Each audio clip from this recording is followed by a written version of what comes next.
Malakas ang karisma ng Kaden maging sa mga kapwa nila celebrities. Gaya na lamang ng ama kabugera singer na si Mama Entrata na nagpakafanay sa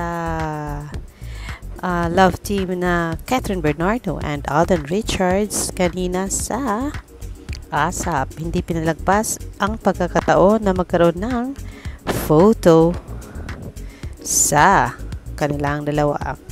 Nangyari ito sa backstage ng ASAP nitong Sunday, November 3. Viral ang video ni Maymay na chinika ng harap-harapan ang Catherine na parang may ibinibida at saka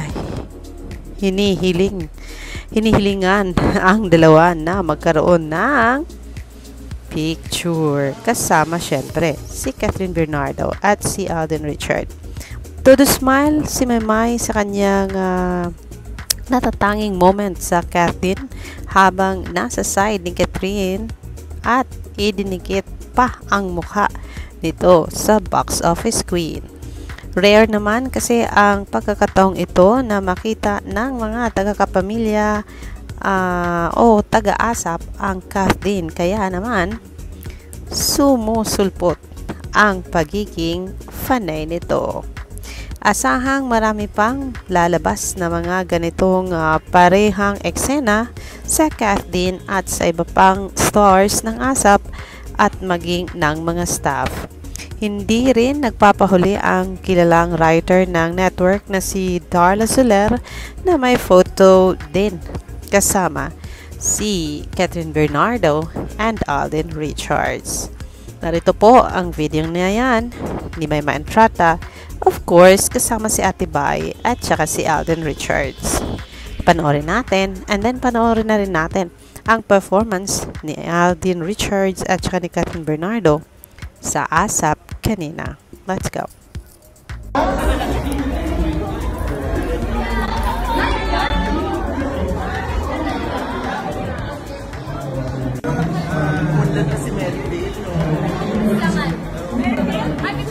Mary Dane, umangat-angat ka na, Mary Dane.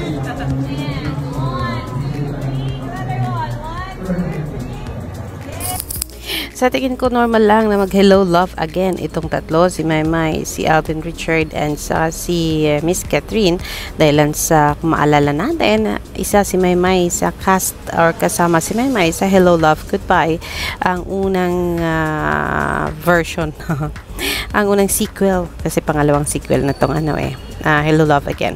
Ang unang movie ng Catherine kasama si Maymay sa Hong Kong kung saan ginawa ang taping. Pero yes, nag-iba na ang story. Syempre, pumunta na sila ng ibang country na sa Canada na.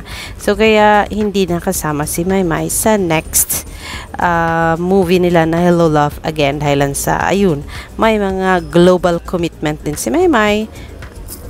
Gaya na lang ng pagrampa niya sa ASAP New York at ang pagrampa niya sa Paris, France, ang pagkaroon niya ng mga gigs with PGYO sa Amerika at marami pang iba, kung kaya hindi na siya napasari dito sa Hello Love Again.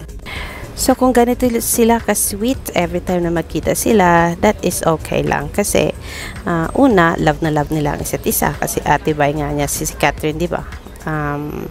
And now, chance nilang magkita muli pagkatapos ng marami nilang kabisihan sa buhay. So this is it. Good reunion para sa kanila. Alexander Lexter Jules. Pantayin nyo ang performance ni Catherine. Ihahatid po yan natin later dito lang sa ating channel, Alexander Lexter Jules. Magandang gabi.